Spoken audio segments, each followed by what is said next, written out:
In this episode of the Godel POD, we will be talking about the North-South tech divide, whether there is one, whether the graduates have a dependency on one, and how we're going to explore it.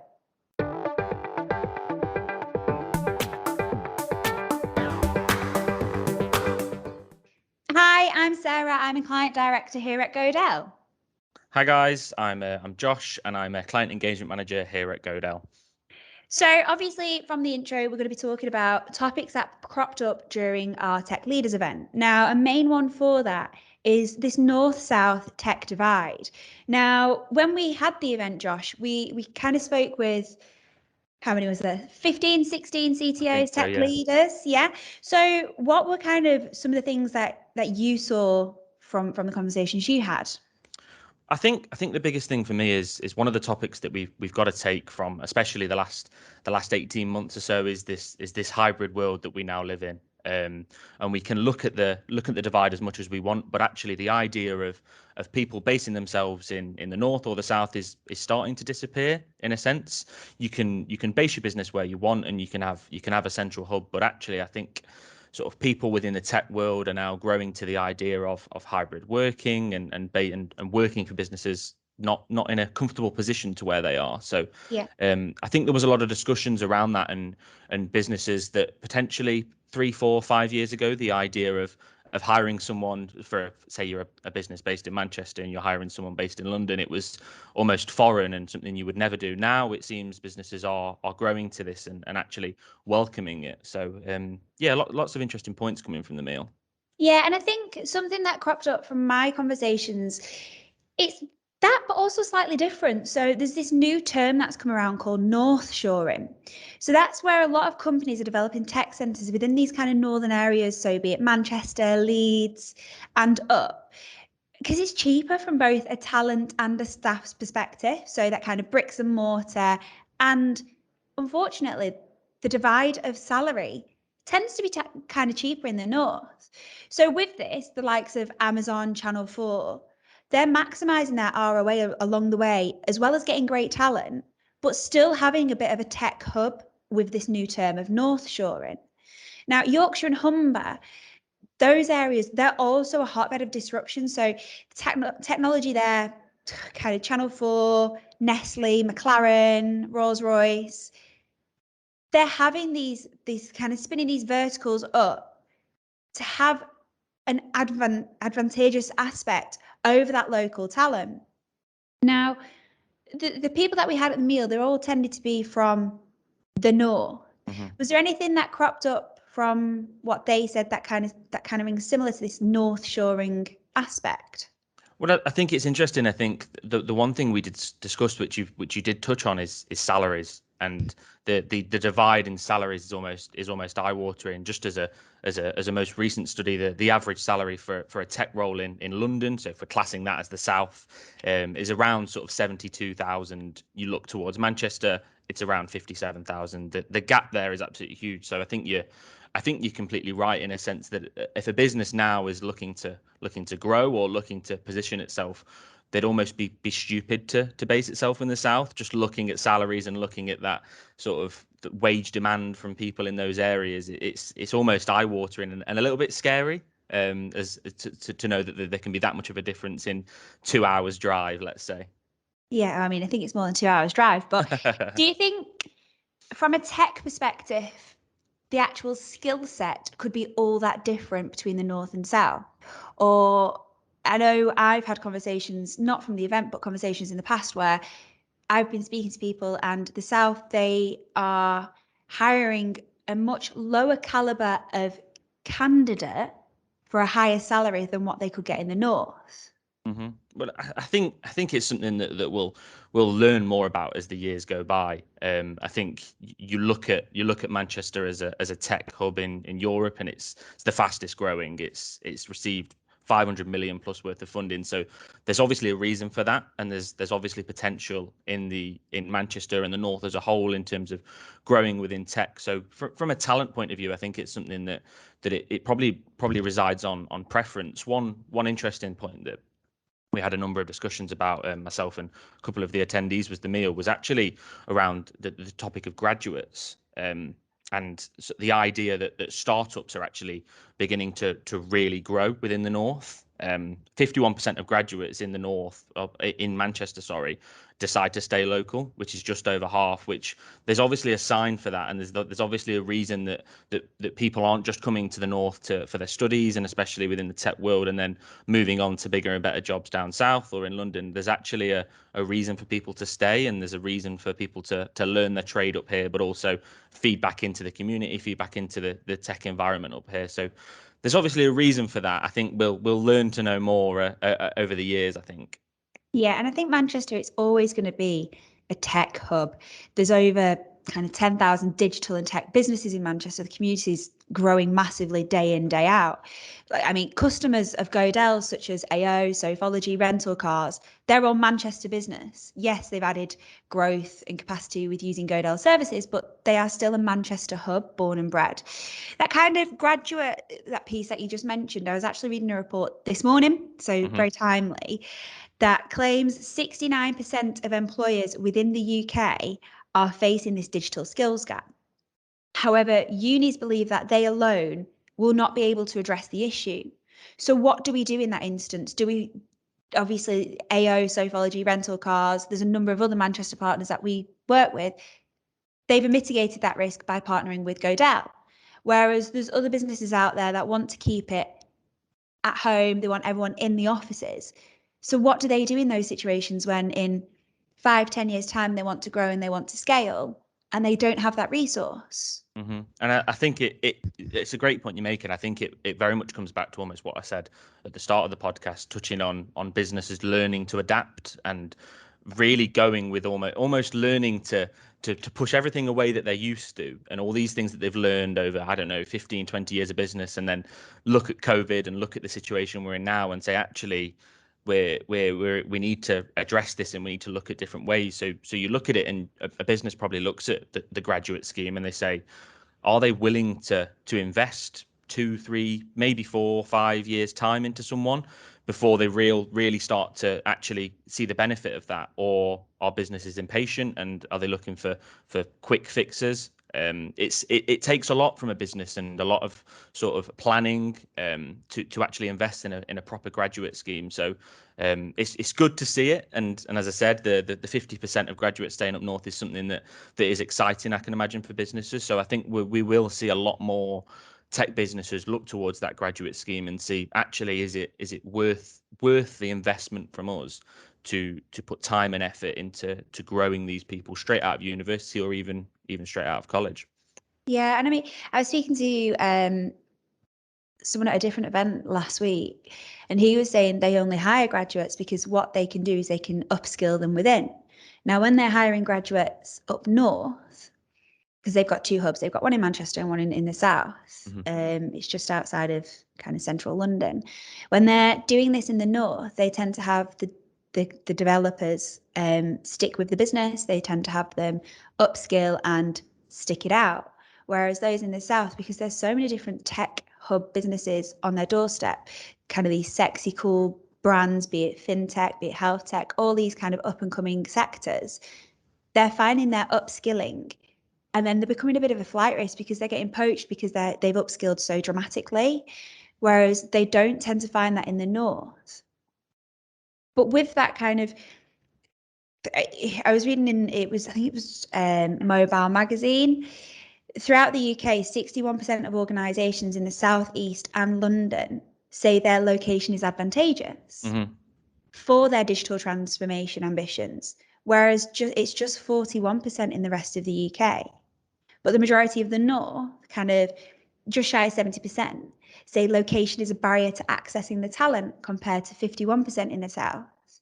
So it's kind of, it kind of reiterates that there's obviously is a much denser population within the South, which there is going to be.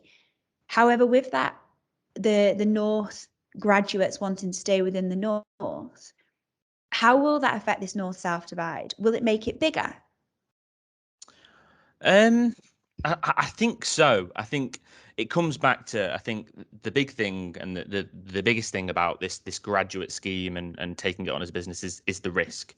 And I think you hit the nail on the head with you can invest all the time, all the money, and all the patience into a graduate and get them to a position where they are earning money for your business, and the investment is bringing it back to the business. But as you said, if they get a bigger and better offer, you've invested in this person to have them leave. So it's about managing risk and being in a position as a business where you can understand what's going to happen to these graduates at the end of their journey. I think from a North point of view, it can only be advantageous that graduates are looking at sticking around and most likely sticking with the businesses that are putting the effort into them. It shows that the investment is obviously paying off. You spoke about sort of location. I read something in an article a few days ago, which basically mentioned that 74% of people, believe they would have to relocate to London to secure a job in tech. So it does show that stigma around the South is still sticking around, and I think people's opinion on the South in terms of tech will continue to be as it is for the next few years. But it's almost like contradicting statements in a sense that Manchester's there and it's growing, but it probably needs a bit more time and a bit more proof in a sense to show where it's going to end up. Yeah, and I mean, I wonder if the change of plans with this HS2 and the way in which this kind of hybrid working world is, albeit it's not coming to an end, a lot of people are actually wanting to get back into the office and have that form of communication day in, day out with people. Will that again create a further north-south divide? I think it's possibly too early to tell. This last 18 months has been, nobody could have well, it's nearly 24 months now, isn't it? But nobody could God. have predicted, no one could have predicted what has actually happened. And I know I'm speaking with, we speak with so many different people, and they're finding, yes, they started with this hybrid working and people can work from home 4 out of 5 days and they only have to come into the office 1 day a week. Whereas that's actually increasing now, and they're coming in 2 days a week, 3 days a week, because they're finding their daily stand-ups, their weekly retros. They're so much more productive when people are stood around a table, as opposed to waiting on a Zoom or a Teams meeting for somebody to unmute themselves. It's the unofficial way of saying, I've got something to say, rather than kind of putting their hand up. Are you missing those social cues of knowing and having that kind of that comfort of face-to-face familiarity? But on the north-south aspect, if you are a business that is based in the north and you're hiring from the south, are you then doing yourself a disservice and missing out on the northern talent? But on the flip side of that, if you're in the south and hiring from the north, are you then falsifying salary requirements from that north-south divide? There's so many different dependencies and so many different implications of doing each way of doing it. Mm. No, I just think it's really unknown. yeah, I think that you make a really interesting point in regards to this hybrid world that I know you've spoke a lot about on a number of your podcasts now. It's I think the conversation I'm having most with people is normally to do with what's their stance on it. Are they back in the office? Are they still working fully remotely? Where are they at with it? Speaking from personal opinion, I'm someone that loves to be in the office. You hit the nail on the head. It's that water cooler conversation. It's you've got a quick question you need to ask someone. It takes you 30 seconds. Other than can I stick 20 minutes in your diary at 1 o'clock just to ask you a quick question? It's almost a new issue that 2-3 years ago businesses didn't know they'd have to deal with, and now people have got comfortable with working from home. People have got comfortable with working hybridly. How do you, as a business, transition either back to normal or towards a hybrid way of working, if that makes sense? And the HS2 situation, it's a few years away. I think before anything's even in place, it's going to be at least sort of 2030 around sort of current sort of plans. So too early to tell in a sense how that's going to affect businesses, but it's it's a lot for people to travel from the north to the south every day to be in an office. It's becoming increasingly hard for businesses to say we're gonna hire someone from 3+ hours away, but actually we'd like you to be in the office twice a month, etc. How do you deal with that? Because it's all about personal preference and personal opinion. You're either someone who loves the office or has adapted to working from home and can naturally do everything they could do sat at a desk in central Manchester that they can do at their base in Bolton. Let's say it's just understanding how to get the line right and how to understand as a business that whatever you do, you're almost always going to upset someone, and you're never gonna get it exactly right. You've just got to do your best to do as much as you can as a business to get your workforce ticking. Yeah. And I think you kind of mentioned it there, like working in the centre of Manchester and Bolton. So as a northerner, I I think nothing of travelling an hour and 10 minutes one way to get into the city centre, because that's what I'm used to. Whereas down south, the tubes, the traffic, those shorter journeys, albeit it's much less as the crow flies, it's actually longer. So is that then causing southern companies to, or southern headquartered companies, should we say, to have that remote world, which they can then hire from the north because they understand the troubles of travel? Whereas, especially within Manchester and the surrounds of Greater Manchester, there are so many different routes into the city. You have people travel from Yorkshire into the city. You have people travel from Liverpool into the city, from the Wirral into the city, and everything's quite well connected. Albeit the transport system in London is much better than the north, Mm-hmm. well, the transport system in the south. So how do we then take that into account from company perspective, that when you work within a southern business or a southern headquartered business, should we say, like a head office in the south, how do we then compute the travel distance to what you would be doing in the north, and what's feasible, what's not feasible? Is that something that companies are now considering as to why they're moving up north? Is that why Channel 4 have come up north? Because they know, yes, it's cheaper from both a bricks and mortar perspective, from a talent perspective, and they know they're going to have people in the office because people are going to commute in, because it's sometimes easier. It depends who you speak to. Or is it because they know it is literally just the bricks and mortar and the cost perspective? How will we ever know what the reason is as a general consensus? I think it's a fantastic question, and I think it's probably what businesses outline as soon as they look at relocation or where they're gonna set up. Say you're a startup, I think it's multiple things you've got to look at and understand what you want from it. You speak about sort of yourself as a northerner travelling in. I live so as a bit of context, Godel's office is central Manchester. I live about a 15-minute walk away. So a commute for me is almost not a commute. The idea of working from home is almost foreign, because why would I bother working from home if it's a 15-minute walk away? That's my personal opinion. That's how my stance on this hybrid or remote working. Someone who works and who lives an hour away or an hour and a half away in terms of driving from where they work is going to have a completely different stance on it. So I think as a new business or someone looking to relocate, or even looking at talent, it's you've got to weigh up the benefits against the disadvantages and understand what is going to do the best for our business. If placing ourselves up north is going to mean that we might be more likely to bring people to the office more, is that really that much of an advantage where you can place yourself up there, but then also take yourself away from the bigger businesses down south?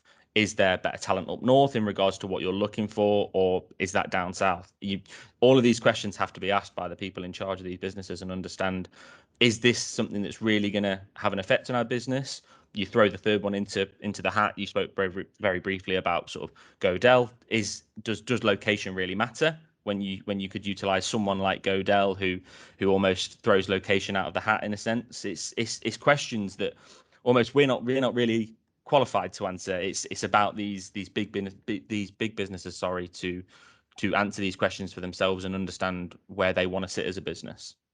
Yeah, there was a study that said just under half of the North say they require niche skill sets that are currently not available, whereas just 35% in the South have said similar. So effectively, if I read between the lines, that's the South saying they have that skill set available on their doorstep, but the North don't. Mm-hmm. Now, is that because they're looking for the same skill set at different salary bandings? So obviously the South, you kind of mentioned it earlier, the salary banding is, what was it, 20 grand difference? Yeah, essentially, yeah. Is that £20,000 going to get you the skill set that you require within the brackets that you're looking at? Whereas if that is the case, then the skill set could possibly be in the North, but they're not paying the right amount because they're working remotely for a Southern company. Mm-hmm. So my kind of question to to anybody listening, and I'd love to hear your thoughts on it, is there a north-south divide? Has that now been mitigated because of this remote working?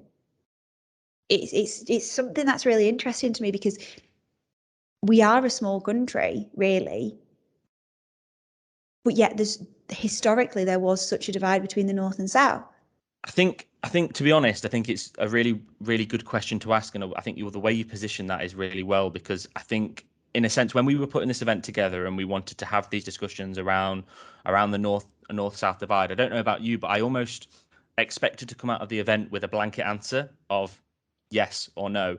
And actually, what the event has done is it's made us have further conversations, which is perfect. It's why we come onto this podcast and we ask these questions and we have this discussion, because we sat at the event and we said, actually, there's so many different opinions and there's so many different thoughts from different people coming out of this, that actually we don't have an answer, and we probably won't really get an answer. And it's a sense of, I think the big question I pose to anybody listening and to anybody who really takes an interest, will there, because of this post-COVID, sort of post-lockdown, let's hope, world, who really cares about location?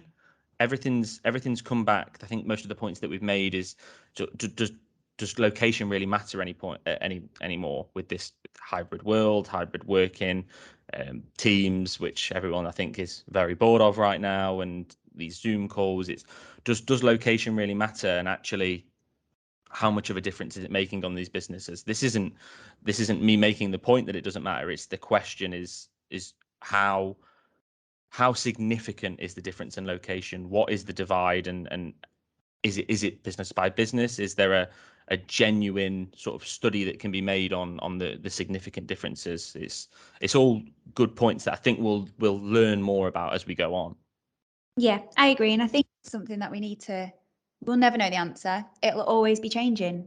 So is there a north-south divide? No, definitely. I think you've hit this. I think you've hit the nail on the head. And I think, to be fair, I think we'll welcome any thoughts and any opinions on this topic, because myself and Sarah, we can talk for hours about a north-south divide and in regards to what we learned from speakers at this event. But what we really want is, we really want to understand what you guys, the listeners, think, and what your thoughts or opinions are, and have you on and discuss it with you, because that's how we got to this point. We had discussions with other people and we got here. So no, as things go, really enjoyed sort of discussing this topic with you, Sarah. I don't know whether you've got any other points to make. Apart from the north-south divide, is there going to be somewhere else that pops up? Is it going to be the north-south Yorkshire divide?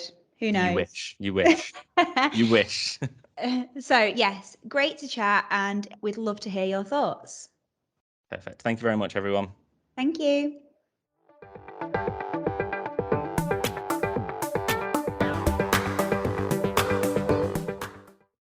Thanks for listening to our Godel pod. Please subscribe, like, and let us know if you'd like to take part in the next pod, and look out for more.